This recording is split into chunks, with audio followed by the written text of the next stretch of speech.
Bem-vindos ao terceiro episódio do podcast da Sossa, o The Sossa Code.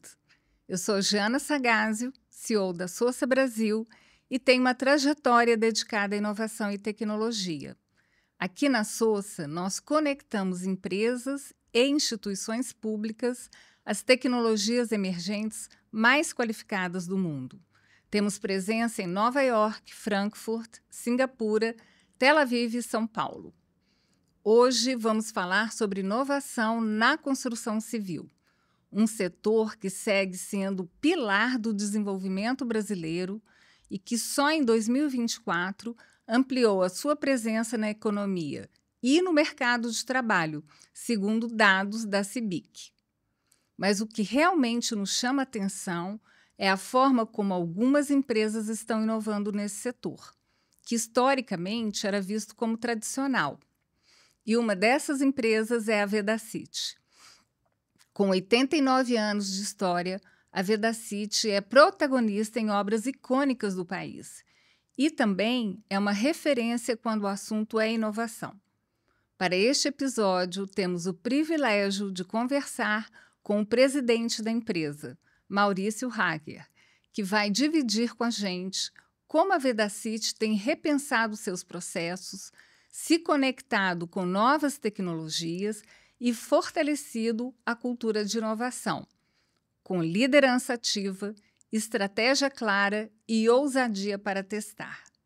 Maurício, seja muito bem-vindo ao The Sossa Code.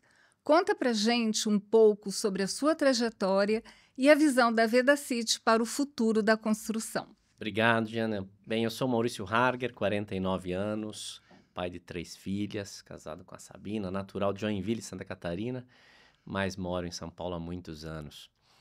Eu sou engenheiro mecatrônico, estou como presidente da Vedacity e um grande entusiasta de inovação, excelência operacional, inovação disruptiva, digitalização, e acabei me especializando em todos os sistemas de produtividade, sustentabilidade e ganhos de escala, ganhos disruptivos. E qual que é a sua história como executivo, Maurício? Quais foram as organizações nas quais você trabalhou e como que a inovação foi entrando na sua vida? Eu comecei como um consultor de produtividade, estagiário numa empresa nacional de consultoria em gestão e produtividade. Acabei virando um apaixonado pelo tema produtividade, enquanto ainda fazia engenharia. E depois disso eu resolvi que eu queria aprender finanças. Uhum. Então eu mudei de consultoria para uma consultoria financeira em estudos de viabilidade, custos, dentre análise de viabilidade econômica financeira, valuation. E aí eu resolvi de novo que eu queria mudar de carreira, entrar para uma indústria.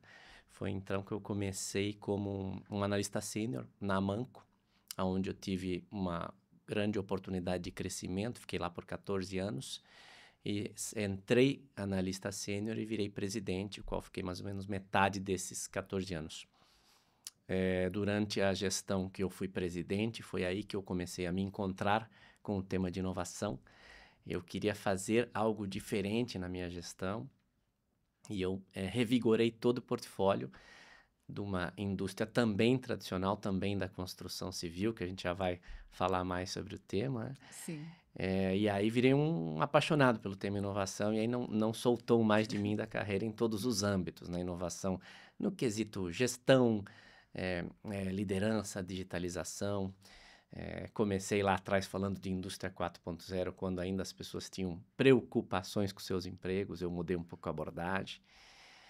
Depois de 14 anos saí do segmento de construção e fui para o segmento de celulose, onde fiquei 5 anos e meio na CMPC, como diretor-geral da subsidiária no Brasil, onde tive, sim, um grande salto de produtividade, um pouco da minha essência, excelência operacional, em boa parte da minha gestão, praticamente metade da gestão, e a segunda metade já em inovação. Inovação em digitalização, trazendo a primeira sala 4.0 dos negócios da CMPC no mundo, trazendo isso para a prática, desenvolvendo uma equipe para tornar isso um resultado tangível e de fato, né?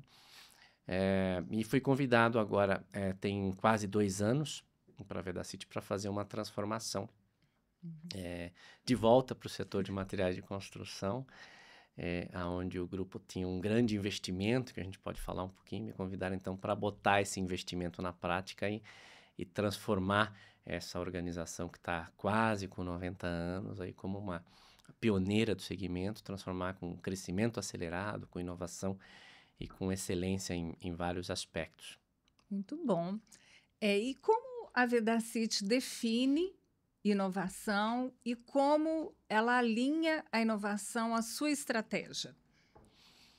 E começa, eu acho que um pouco da essência da Vedacity, né? A Vedacity está com 89 anos e foi pioneira no Brasil, numa família, um engenheiro que foi de descendência alemã, que foi para a Alemanha estudar, voltou e viu uma oportunidade de negócio nesse segmento de impermeabilização e foi pioneiro lançando produtos que traziam soluções para a construção do Brasil diante do clima que nós temos e que cada vez está mais extremo, né? Então, a ideia de impermeabilizantes é Sim. trazer durabilidade, trazer uma vida longa e também um bem-estar dentro das residências, das habitações para as pessoas. Então, veio um pouco nesse DNA que durante algumas décadas foi reforçado pela primeira geração, segunda geração da família, e aí na terceira geração os acionistas saíram da gestão e passaram passaram a contratar executivos.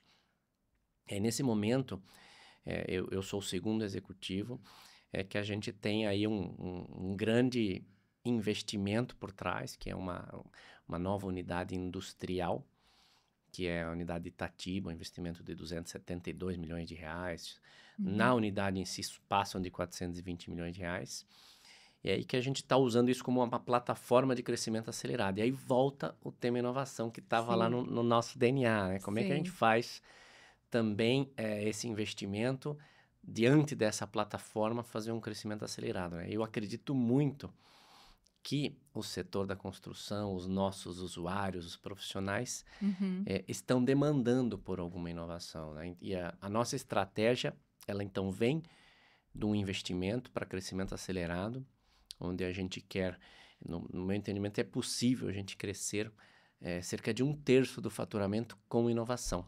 Inovação de produtos que a Vedacity ainda não faz, mas tem sinergia com o nosso usuário, nosso profissional, produtos que ainda não tem no Brasil, que a gente vai falar um pouco mais, Isso. ou até produtos que não tem no portfólio, ou alguns atributos adicionais a produtos existentes, mais alinhado com a demanda da sociedade, né? A sociedade hoje pensa muito em climas extremos, então está preocupada com eficiência energética, com durabilidade, com situação de frio e calor, onde isso afeta as construções. Então, ela conecta muito com esse momento, eu diria, né? O momento é de crescimento acelerado, e para crescimento acelerado tem sim nível de serviço, excelência operacional, excelência na logística, mas tem sim um fator de crescimento acelerado com inovação, com novos produtos, com novas soluções e com novas formas, abordagens até de tratar a impermeabilização no Brasil, no nosso momento de país, no nosso tipo de construção. Muito bom. Quais seriam, então, os pilares da inovação na Vedacity? Inovação aberta, disruptiva? Você pode falar um pouquinho mais sobre isso? Sim, posso falar primeiro, assim, os pilares sob o ponto de vista técnico e depois das origens, né? Sim. Os pilares que a gente está buscando, primeiro, muito alinhado até com uma demanda global, a gente está buscando, obviamente, mais biomateriais, mais sustentáveis, materiais que possam ter mais circularidade, sejam recicláveis. Também existe uma grande tendência de materiais que elevam a vida útil da impermeabilização ou das residências, habitações. E fora isso, que sejam mais fáceis de aplicar, com menos susceptíveis a erro, a desvio de operação. Então, esses são as grandes linhas, né? E tem um quarto ponto que talvez eu considero mais importante, que é o que eu acredito muito, o pilar é que a gente quer desenvolver produtos que, combinado com os serviços, sejam mais eficientes, mais produtivos ou mais de baixo custo. Então, não é o produto mais barato, mas o produto somado com a mão de obra, que normalmente a mão de obra ultrapassa 50% do custo total de aplicação, né? Então, se você consegue reduzir também o tempo de mão de obra, você tem um ganho no total, né? A gente costuma falar uma expressão até em inglês que é TCO, né? Que é Total Cost of Ownership, que é o custo total serviço mais material. Então, do ponto de vista técnico, esses são os pilares. Agora, como é que as origens dessa inovação, né? Então, a gente está com uma aceleração também da inovação e nós temos hoje várias fontes de inovação. Uma delas, nós estamos muito abertos e estimulando, participando de fóruns e discussões junto às universidades brasileiras, professores brasileiros, para entender um pouquinho mais da perspectiva acadêmica, o que eles estão escutando, o que eles estão vendo que está faltando. Eles também estão pesquisando fora e dentro do Brasil quais são as situações e que o nosso clima está afetando as nossas construções. Então, essa é uma fonte. A segunda fonte, nós estamos viajando mundo afora, abertos a fazer parcerias estratégicas. Então, tem empresas detentoras de tecnologias que estão dispostas a fazer uma parceria numa geografia que não compete com eles, estão dispostas a vender tecnologia. Então, é uma segunda fonte. A terceira fonte, a gente tem, sim, as nossas demandas internas, informações de clientes, de feedback, de uso, de oportunidades ou até de melhorias de performance de produto. Então, a gente usa isso como com as nossas equipes para desenvolver inovação e novas soluções. E a quarta, que eu sou apaixonado que já não é a primeira vez que eu faço, que é a inovação aberta, né? Eu acredito muito nesse modelo de inovação aberta. Para a gente está sendo um grande aprendizado como Vedacity. Inclusive, a gente está buscando algo um pouco mais disruptivo, que não tenha no Brasil, que traga uma demanda da sociedade como um todo e que a gente consiga ser pioneiro, como é um pouco da nossa história de 89 anos. Agora, é algo que eu levei um tempo para conseguir engajar os colaboradores e os líderes por algo que eles falaram, mas como assim? É possível, a gente consegue, a gente tem acesso. Esse tem sido hoje um grande foco da minha equipe e meu para a gente dar esse pulo, esse salto quântico em inovação, em disruptivo, em solução, em durabilidade, em sustentabilidade, entre outros atributos que a gente busca. Eu ia exatamente lhe perguntar sobre isso, né? Em uma empresa de 89 anos, como desenvolver uma cultura de inovação, como engajar as pessoas nessa cultura de inovação. Você pode me falar mais sobre isso?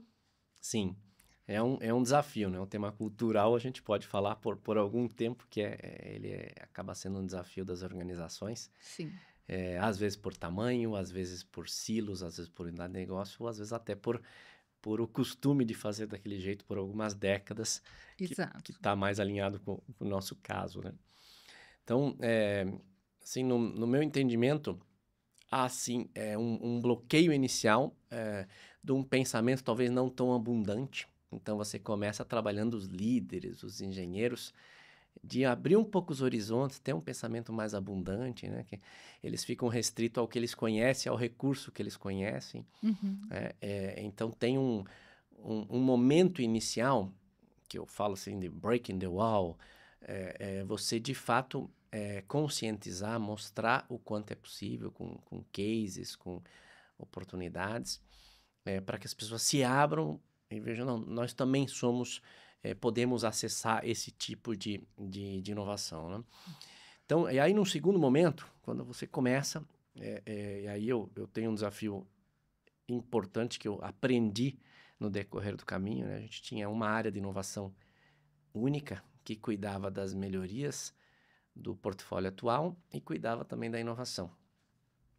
Não funcionou. A gente tentou fazer com uma área única e assim o dia a dia consome, a forma de abordagem para umas novas soluções ou disruptivas é diferente. A dedicação, porque nós não temos conhecimento dentro de casa em alguns momentos até para testar. Então, isso foi para mim foi uma barreira eu aprendi no meio do caminho, eu dividi. Então, hoje eu tenho uma área que cuida só de inovação, um pouco mais disruptiva, ou que está fora, talvez, dos conhecimentos da equipe, do repertório atual da equipe, né, que vai, com o tempo, se desenvolvendo. Sim. Então, esse foi um grande. O outro aspecto é que inovação, ele tem... você precisa ser um pouco ágil. Um pouco ágil no sentido de traz a amostra, testa no laboratório, testa na faculdade, testa no campo, né? E se você começar a botar no processo normal, então entra pela área de compra, segue no cadastro, leva muito tempo e você, mesmo que com a equipe interna engajada, o externo desengaja. Fala, mas você Sim. está demorando demais. Sim. Então, a gente começa também a ter alguns aprendizados em acelerar também e manter ativo tanto o engajamento interno quanto externo, que acaba sendo um Muito risco, bom. né? E aí eu posso falar um pouquinho mais também, depois eu mudei muito a frequência das reuniões com a minha equipe. Vamos falar sobre isso. Acho que é importante. E a gente começa a entrar naquela nossa rotina, vamos fazer reunião mensal, né? Aham. E a inovação, ela precisa de mais agilidade, precisa de mais discussão, precisa de mais identificação de riscos e oportunidades, redirecionamento. Às vezes você desenha uma abordagem que até mercadológica que você está pensando, mas é algo que você não conhece, não está no mercado brasileiro, então você Sim. tem que estar com uma frequência maior de conversas e discussões, né? Então eu mudei as frequências das reuniões relacionadas a inovações para quinzenais. Sim. E ainda faço um call semanal mais curto com os principais gestores da área, para que a gente possa estar o tempo inteiro falando e alinhando a organização. A gente tem o risco também de entrar numa vala comum, né, que eu falo os projetos, então Sim. não pode, né, tem que estar mais ativo, mais ágil, mais direcionado, mais prioritário na agenda das pessoas. Então, é algo que eu faço questão de me envolver pessoalmente, e eu acho que Pessoalmente. faz a diferença. E aí, por que isso é importante? Você fala, mas você está mais controlando? Não é isso. Eu estou criando mais ambiente seguro para as pessoas terem o seu tempo de aprenderem, um espaço de segurança. As pessoas têm receio do erro, mas eu posso errar, eu vou comprar algo, não vai ser usado, vai entrar no estoque, não vamos gastar dinheiro. Então, tem vários aspectos no meio do caminho, receios, ansiedades das pessoas, que você precisa estar com esse ambiente mais seguro, né? Sim. Para a gente poder ousar. Com certeza, sim. A Vedacity tem o privilégio de ter um CEO, né, uma liderança que já traz uma experiência na inovação, inovou em outras organizações, então você reflete isso para a organização. Eu queria agora, vamos falar um pouquinho do setor de construção civil no Brasil, né? Quais são os desafios para a inovação no setor de construção civil? Bem, eu vou falar um pouquinho do setor e depois do impermeabilizantes, que os Sim, desafios, eles são comuns, mas a gente tem alguns adicionais no meu entendimento, né? Os sim, desafios da construção civil no Brasil, eles são os mesmos há muitos anos, né? Que é a questão da produtividade, do desperdício, da oportunidade de melhor qualificação dos profissionais, que acabam ajudando a ter menos desperdício, mais produtividade, mais sim, efetividade do serviço e, consequentemente, melhor aplicação significa maior durabilidade ou até melhor uso dos produtos, né? sim, E aí a gente volta, obviamente, da onde é a origem disso. Tem um tema de educacional, de tempo de estudo e inclusive, um apelo. Hoje em dia, nós temos, em alguns anos já, um nível de desemprego um pouco mais baixo, que tem aí uma competição por mão de obra. E os jovens talvez hoje estejam mais interessados em outras profissões do que a construção civil, né? Então, a construção civil, ela tem um desafio grande nos próximos anos de reter essa mão de obra, de tornar talvez o trabalho um pouco mais fácil, e isso reter a mão de obra que hoje tem oportunidades em outros segmentos, né? Então, a gente tem que evoluir em produtividade, talvez em algum grau de industrialização para alguns aspectos. Quando a gente vai para o setor de impermeabilizantes, a gente tem desafios adicionais que alguns setores já conseguiram superar. O primeiro deles, que eu acredito que existe ainda uma oportunidade de elevar a normatização, subir um pouco a régua de norma, de qualificação, de certificação de produtos e exigir mais dos produtos, entrar, por exemplo, no Ministério das Cidades, com um PBQPH, um PSQ, que são os programas tradicionais, setoriais de qualidade, para você cooperar com os concorrentes e desenvolver produtos mais exigentes, melhorar as normas de desempenho. Um segundo aspecto, eu acredito, e a gente está trabalhando nisso, é melhorar o didatismo dos produtos de impermeabilizantes, seja na embalagem, seja no manual. Uhum. Eu entendo que os nossos produtos são pouco didáticos. Eles têm vários produtos que servem para a mesma aplicação, então gera uma certa confusão no usuário, no profissional. Então, acho que tem aí uma oportunidade de didatismo. O terceiro é a questão de trazer produtos para o mercado que tenham também uma vida útil prolongada, alinhado também com a demanda da sociedade. Hoje, alguns produtos a gente pode criar uma oportunidade de eficiência energética. Então, já que você está fazendo uma impermeabilização, por que não uma impermeabilização que tenha um pouco mais de conforto térmico, eficiência energética ou conforto acústico? Então, isso tem alguma mistura de outras áreas que estão no mesmo momento de obra, então tem uma demanda aí.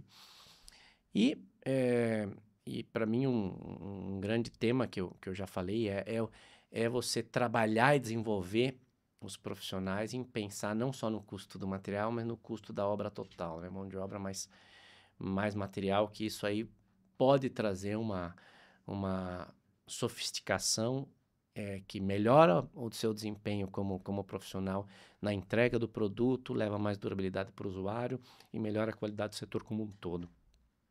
Muito bom.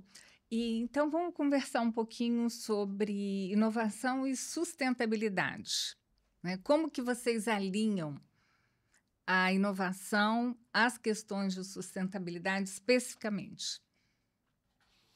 A gente tem trabalhado, bem, nós somos uma empresa B desde 2023, então sustentabilidade faz parte do nosso dia a dia cada vez mais. Nós estamos nesse momento na jornada de recertificação. Uhum. A gente está democratizando esse conceito, a gente quer levar ele desde da indústria até para o dia a dia da gestão, nos desperdícios, produtividade, logística, e inclusive para a inovação, né? Quando a gente fala de inovação, eu acredito que tem alguns aspectos que a gente pode trabalhar e trazer para os nossos produtos, né? Uhum. O primeiro deles é a ver com biomateriais. Tem uma grande tendência Sim. de construtoras, de usuários demandarem produtos que sejam de uma origem mais sustentável, né? Que toda a cadeia seja um pouco mais sustentável, né? Uhum. Então, seja pegada de carbono, como reciclabilidade, ou até uma cadeia renovável. Então, tudo isso é uma grande demanda. Então, a gente está trabalhando em substituição de materiais para materiais mais bio. Você acredita que essa é uma tendência, né? É uma tendência em várias áreas da Sim, nossa vida, né? A sim. gente quer preferir, seja vamos dizer assim, no tecido da nossa roupa até um impermeabilizante. A gente está buscando materiais mais sustentáveis, né? O segundo aspecto é vida útil. Então, Sim. vida útil é sustentabilidade, porque menos trabalho, menos resíduo, menos Desperdício desperdício de tudo, né? Recurso de tudo. natural, né? Então, por Sim. exemplo, né? Então, vida útil é algo... a construção no Brasil ainda fala muito de 5 anos de garantia dos materiais, né? Quando você vai para fora do Brasil, Europa, Estados Unidos, até alguns tipos de obras na Ásia, muitas construtoras ou projetos um pouco mais complexos exigem materiais com 20 anos de garantia. Então, isso também é sustentabilidade, né? Você fazer para 5 anos é diferente do que fazer para 20 anos. Então, isso eu acredito que é uma demanda, também uma tendência de materiais mais duráveis, né? Que Sim. exige aí novas tecnologias, novos materiais e até formas de aplicação. É uma grande tendência, né? E aí tem um terceiro aspecto que hoje a gente vive esses extremos climáticos. Muita chuva, muito sol, muito frio, muito calor, né? Ou até essa amplitude térmica. E o concreto, as nossas habitações, os materiais utilizados nas nossas residências, ele sofre muito com essas intempéries, né? Para lá ou para cá. Sim. Ele trabalha, ele gera fissuras ou gera estresse no material por tudo isso. Então, esse tipo também de abordagem da construção, em levar isso em conta, em ter um material que ajude nisso, proteja contra isso, traga para o usuário final da residência um conforto térmico, por exemplo, é uma super tendência, né? Que você reduz o consumo da energia para o ar-condicionado. Então, esse também é uma super tendência aí global que a gente está vendo, e no Brasil não é diferente, né? Então, existe sim uma tendência de que os materiais de construção, nos seus diversos âmbitos e momentos da construção, também tragam isso em conjunto, alguma solução, algum atributo adicional para resolver isso. E como a Vedacity mensura os resultados da inovação? Não, de uma maneira bem tradicional ainda, né? É uma maneira bem tradicional. A gente tem esse objetivo de crescer 1/3 do faturamento com inovação. A gente mede percentual de faturamento com novos produtos, normalmente 5 anos, no nosso segmento 5 anos, a gente não está... Tem alguns segmentos que já diminuíram esse ciclo, né? Como Uhum. talvez farmacêutico, né? Mas o nosso é 5 anos, o segmento é tradicional, é conservador em algum Uhum. aspecto. Eh, a gente também mede em quantidade de produtos lançados, mede também em novas áreas, é importante para a gente estar em novas áreas, a gente acredita que a marca tem um- uma reputação, uma credibilidade, um brand awareness, né? Amplo o suficiente para entrar em novas avenidas de crescimento, com novas linhas de produtos. Uhum. Experimentamos há alguns anos entrar em adesivos selantes, tem tido bons resultados, então a gente quer experimentar novas avenidas de crescimento. E também eu falo em ousadia. Eu Uhum. meço também ideias novas, eu também valorizo as pessoas, reconheço as pessoas que tragam ideias um pouco mais ousadas, um pouco fora da caixa.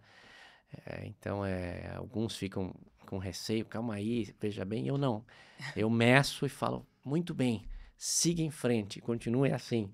Também é algo que no meu dia a dia, eu não esqueço de medir as pessoas que têm ideias Sim. mais... E mais uma vez, voltando à questão da cultura, né? Que isso vá mudando a cultura, que as pessoas se sintam mais à vontade para inovar, que o erro faz parte do processo, mas a busca, né, do acerto é relevante, dos resultados, né, os impactos. Maurício, você conhece a Sousa já há alguns anos, né? Bastante tempo, eu diria, né? E a gente teve oportunidade de trabalhar juntos mais de uma vez. Eu queria que você falasse um pouquinho da sua experiência em trabalhar com a Sousa e qual é o diferencial que uma organização como a Sousa pode trazer para uma empresa que está buscando inovar. Sim, conheço a Sousa há alguns anos, é o segundo projeto completo de inovação aberta. Fiz um na celulose alguns anos atrás e agora no material de construção. E eu acho que a Sousa tem um papel muito importante. Naquele momento, a primeira vez que eu fiz alguns anos atrás, era algo novo para mim também, né? E o propósito que se trouxe era de agilizar a inovação no Brasil. E eu acho que tem um papel muito importante que nós, na organização, não conseguiríamos fazer sozinhos, né? Primeiro, ela tem uma contribuição fantástica num hub, num network, no mundo afora, que é algo que nós, como empresa, nunca alcançaríamos em poucos dias, que é o que a Sousa faz, né? Uhum. A Sousa tem muitas conexões, milhares de conexões mundo afora, seja nos Estados Unidos, no Vale do Silício, em Israel, na Ásia, na Europa, em todos os hubs de inovação. Ela consegue nos conectar a esses hubs com muita agilidade, muito rápido. Então, as soluções que virão serão mais amplas, mais disruptivas, mais alinhadas com a nossa necessidade por conta desses pontos de contato, né, que é diferenciado. Um segundo aspecto que eu acho que é, é a questão da estruturação do programa.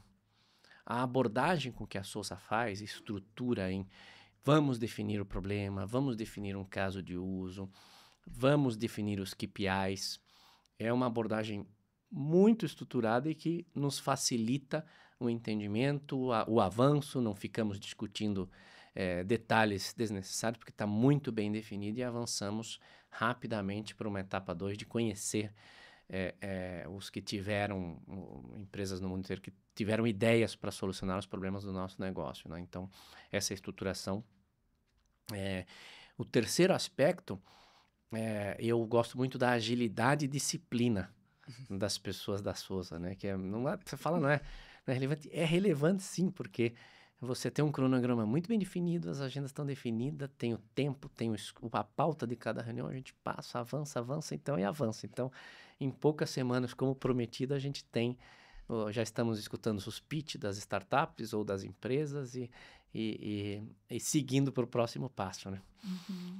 E aí vem o último passo, que aí sim, eu acho que houve uma evolução do primeiro projeto que eu fiz para o segundo, né? No primeiro projeto, a parte de coordenar as provas de conceito, POC, pilotos, como queira chamar, a gente ficava por nossa conta, né? E aí tinha um risco de se perder, desviar, até a negociação das POCs ficava por nossa conta, né? E agora, nessa segunda abordagem, a própria Sousa aprendeu com as empresas brasileiras que para o Brasil, né, houve uma tropicalização, a gente sempre fala de tropicalização, houve uma tropicalização e oferece essa etapa adicional de acompanhar as POCs, né, acompanhar os pilotos. Acho que isso aí foi uma evolução importante, porque sabe o quanto nós, empresas brasileiras, às vezes acabamos se perdendo no cronograma, Sim. ou até nos processos burocráticos internos. Então, acho que essa evolução também é importante para nos ajudar a seguir em frente o piloto, que é uma etapa importante. Sim. Fazer o teste de laboratório, campo, e levar para a prática, transformar isso num produto, né? Que bom, muito bom saber, né, que existe esse reconhecimento e, de fato, a Sousa está muito comprometida em agregar valor, em ajudar as empresas, de fato, a inovar. Eu queria que agora você ficasse à vontade para falar sobre o tema, o que você acha relevante, que a gente não conversou. Obrigado. Eu acho que, para mim, tem um grande tema, assim, para a gente falar de inovação, para a gente falar em disrupção. Acho que a liderança tem um papel muito importante. Sim. A gente tem um tema cultural nas nossas organizações, de seguir processos, seguir procedimentos, e que em algum momento da inovação a gente tem que fazer diferente, mudar a abordagem, ser um pouco mais ágil, né? Então, acho que nós temos um papel muito importante. Eu tenho um grande papel que é encorajar, falar, tentem, ousem, né? Ninguém vai ser, eu costumo brincar, ninguém vai ser culpado por importar um container de um produto que não vendeu. Agora, todo mundo pode ser culpado por não tentar algo, né? Então, eu acho que isso é uma atenção que eu peço sempre para os líderes, e eu repito sempre. Tentem, façam, mas sejam transparentes, meçam o resultado para que a gente possa avançar, né? Criar esse ambiente seguro, né? E eu falo também que, em alguns momentos, nós líderes temos um papel que é estar com uma escuta muito atenta, porque às vezes em algum momento a inovação disruptiva, ela chega num momento que você fala, mas não faz sentido para mim. E aí você tem que ter um certo alongamento mental em ver algo, enxergar algo, estar aberto a algo um pouco diferente que possa sim fazer a diferença para o nosso segmento, para a nossa indústria, e mudar, né? E mudar a cultura, porque a gente fala da cultura da organização, mas tem a cultura do profissional, tem a cultura da obra.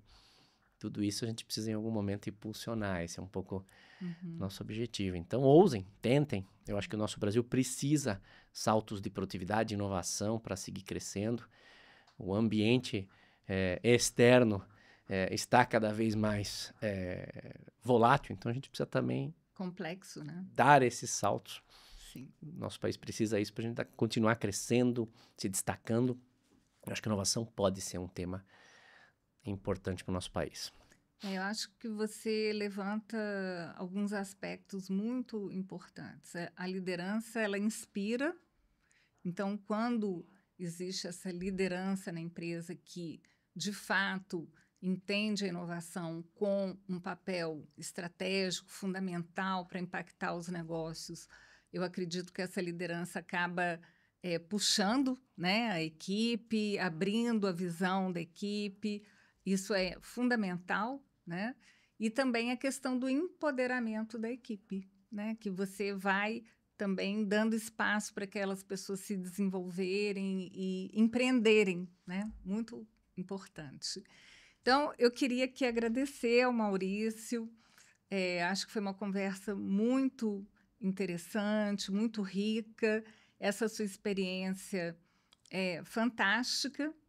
E a gente espera, Maurício, que você continue assim um líder tão inspirador, né? Eu te conheço já há muitos anos, eu sei que do seu entusiasmo com a inovação, porque o nosso país precisa, né? Cada vez mais de inovação, ainda que as organizações estejam buscando cada vez mais, a inovação nunca é suficiente, ela nunca se esgota, né? Então, muito obrigada e até a próxima.